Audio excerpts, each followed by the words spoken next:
दोस्तों आज की वीडियो में हम बात करने वाले हैं एक ऐसे सुपरस्टार के बारे में जिन्होंने सिर्फ कुछ ही समय में फिल्म इंडस्ट्री में अपने कदम जमा लिए, साथ ही पॉलिटिक्स में भी एक अलग मुकाम हासिल किया। जी हां दोस्तों, हम बात कर रहे हैं सुपरस्टार एक्टर पवन कल्याण के बारे में। क्या है इनके परिवार का इतिहास, कहां हुआ था इनका जन्म और इन्होंने अपनी पढ़ाई कहां से की, फिल्मी करियर में इनकी जर्नी कैसी रही और कितनी मुसीबतों का सामना करना पड़ा, आखिर कैसे बने ये इतने जाने माने कलाकार। अगर आप भी जानना चाहते हैं इन सभी सवालों के जवाब तो बने रहिए हमारे साथ वीडियो के एंड तक। चलिए दोस्तों, इनके बारे में जानने से पहले जरा इनके परिवार के बारे में जान लेते हैं। पवन कल्याण का जन्म हुआ 2 सितंबर सन 1971 में आंध्र प्रदेश के गुंटूर जिले के बापटाला के एक मामूली से घर में। और बात करें इनके पिता की तो इनके पिता का नाम कोनीडेला वेंकट राव है, जो कि एक मिडिल क्लास फैमिली से ताल्लुक रखते हैं। और पवन कल्याण के पिता ने अपने करियर की शुरुआत एक हवलदार की जॉब से की। जब इनके पिताजी की जॉब लगी तो इसके बाद उन्होंने अपने घर वालों की मर्जी से एक लड़की से शादी कर ली, जिनका नाम था अंजना देवी, जो कि एक हाउसवाइफ थी। और शादी के बाद इनके माता पिता के ये कुल 5 बच्चे हुए, जिनमें सबसे बड़े भाई चिरंजीवी हैं, जो कि आज के समय में साउथ सिनेमा के जाने माने कलाकार हैं।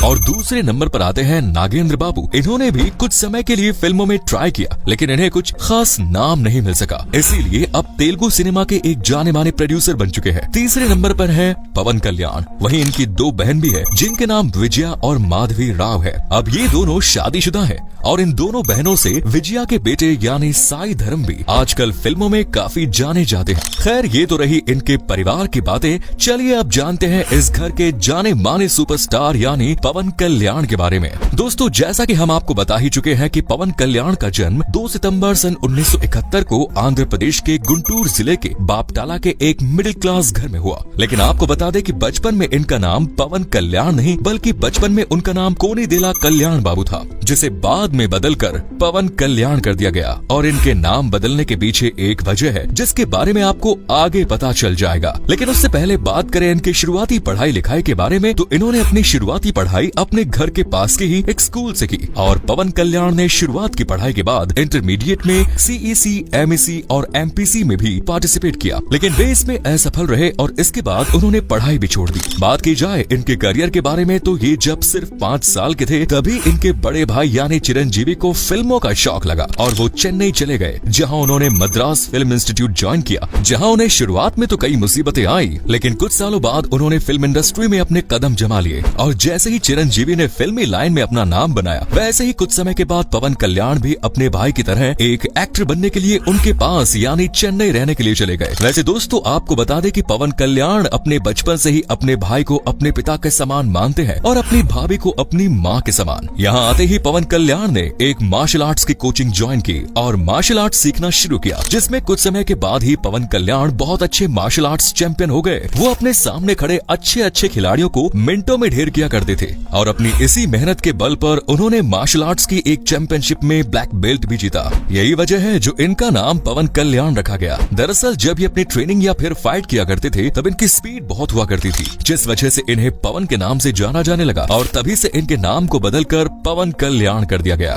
जैसा कि हमने आपको बताया कि इस समय तक चिरंजीवी फिल्मी लाइन में काफी छा गए थे और यही वजह है कि जब भी कोई डायरेक्टर चिरंजीवी से बात करते तो उन्हें उनके भाई को फिल्म लाइन में लेकर आने के लिए जरूर कहते थे और कहते थे कि तुम्हारे भाई में तो एक अलग ही कला है, इस कला को दुनिया की नजरों से छिपा कर रखना बिल्कुल ठीक नहीं। वहीं दूसरी तरफ पवन कल्याण, जो कि बहुत शर्मीले थे, वो अपने घर वालों के सामने तो एक्टिंग नहीं कर पाते थे, तो फिर पूरी दुनिया के सामने कैसे करते। इसीलिए इन्होंने पहले तो बहुत सी फिल्मों के लिए मना कर दिया, लेकिन जब बहुत समय तक ऐसा ही चलता रहा, तब पवन कल्याण के भाई चिरंजीवी ने पवन कल्याण से रिक्वेस्ट करते हुए कहा कि तुम एक बार ट्राई तो करो, अगर नहीं हो पाए तो कुछ और कर लेना। और अपने भाई की इन बातों को सुनकर पवन कल्याण मना ना कर सके, जिसके बाद उन्होंने सन 1996 में अपनी पहली फिल्म अक्काडा अम्माई इक्कड़ा अब्बाई से फिल्म में डेब्यू किया। इस फिल्म को अल्लू अर्जुन के पिता और चिरंजीवी के साले साहब यानी अल्लू अरविंद ने प्रोड्यूस किया, लेकिन ये फिल्म कुछ खास ना चल सकी और इसी तरह इन्होंने 2-3 फिल्में और भी बनाई, उनमें भी उन्हें कुछ खास पहचान न मिल सके। लेकिन सन 1998 में बनी थोली प्रेमा नाम की फिल्म में पवन कल्याण के लुक ने सभी लोगों को अपनी ओर आकर्षित कर दिया, जो कि इनके करियर की सबसे पहली अच्छी फिल्म रही। इतना ही नहीं, ये फिल्म उन दिनों लोगों द्वारा इतनी पसंद की गई कि ये फिल्म पूरे 200 दिन तक वहाँ के सभी हॉल में चली। ये फिल्म उनके लिए एक अच्छा अवसर साबित हुई,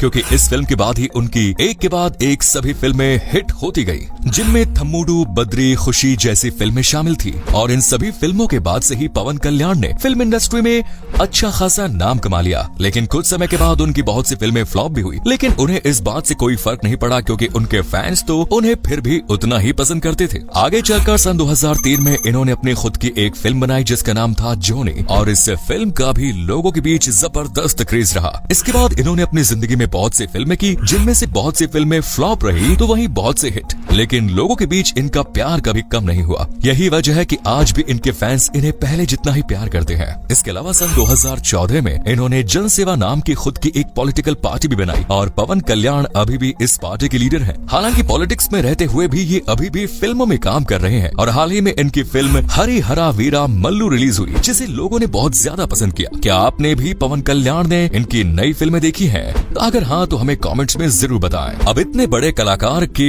अवार्ड्स की बात न हो, ऐसा तो हो ही नहीं सकता, इसीलिए चलते हैं अब बात करते हैं इनके अवार्ड्स के बारे में। IIFA Utsavam, Filmfare award South, South Indian International Movie Awards, cinema awards, Times of India film awards जैसे और भी कई अवार्ड्स इन्होंने हासिल किए हैं। इनकी कुछ मजेदार बातों के बारे में बात करें तो वो ये है कि अभी तक पवन कल्याण की आपने जितने भी फिल्में देखी हैं, उनमें कहीं न कहीं कोई न कोई सीन इनके खुद के द्वारा क्रिएट किए हुए होते हैं। यानी अपनी ज्यादातर फिल्म में पवन कल्याण कोई ना कोई सीन जरूर खुद ही क्रिएट करते हैं, और इस तरह से करते हैं कि वो सीन लोगों को बहुत पसंद आता है। अगर आप भी पवन कल्याण के फैन हैं तो शायद आपको भी जरूर पसंद आया ही होगा। अब बात करें इनकी पर्सनल लाइफ और मैरिटल स्टेटस की, तो इन्होंने सन 1997 में नंदिनी नाम की एक लड़की से शादी की, लेकिन कुछ कारणों की वजह से 2007 में ही इन दोनों का डाइवोर्स हो गया। जिसके बाद 2009 में पवन कल्याण ने रेणु देसाई नाम की लड़की से शादी की, लेकिन इन दोनों के बीच भी रिश्ते कुछ ठीक नहीं रहे, जिसके चलते मात्र 3 साल बाद ही यानी 2012 में इन दोनों का डाइवोर्स हो गया।